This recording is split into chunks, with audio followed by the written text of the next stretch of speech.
তোমার কি খেয়ে দিয়ে কোনো কাজ নেই?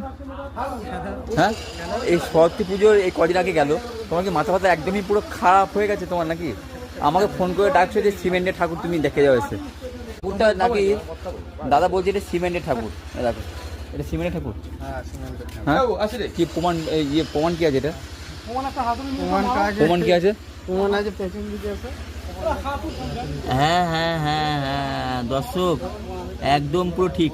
এইটা হচ্ছে যে একদম সিমেন্টের ঠাকুর। এই কারণে যদি এটা যদি মাটির হতো, বাঁশের সব নানা রকমের বেড়া দিয়ে বাঁধা থাকতো, একদম পুরো সিমেন্টের পুরো। আচ্ছা, সিমেন্টের থাম ওইটা। এটা পুরোটাই কিন্তু সিমেন্ট দিয়ে তৈরি করছে। বাহ। এটা হচ্ছে ফকির পালের স্টুডিও থেকে এটা হয়েছে। আর জাস্ট এইখানে ঠাকুরের যে লুকটা দেখেন, সিমেন্টের উপরে পুরোটাই কিন্তু তৈরি করা হয়েছে। এটা পুরোটাই কিন্তু সিমেন্টের ওপরে তৈরি করা হয়েছে। এটা অনুমানিক 70 কেজি ওয়েট থাকছে। 25টা হবে। তোমাদের বাড়িতে তোমরা যদি চাও যে এরকম সিমেন্টের ঠাকুর তৈরি করার জন্য, এই যে ফকির পাল বসে আছে। আমি প্রথমে তো ভাবলাম বোধহয় ইয়ার্কি মারছে, তোমাদেরকে দেখিয়ে দিলাম এটা পুরোটাই কিন্তু সিমেন্টের। বাহ, সিমেন্ট। আর তুমি সব কাজ করো যা দরকার, পেতলের সব কাজ কিন্তু এই ফকির পাল করে।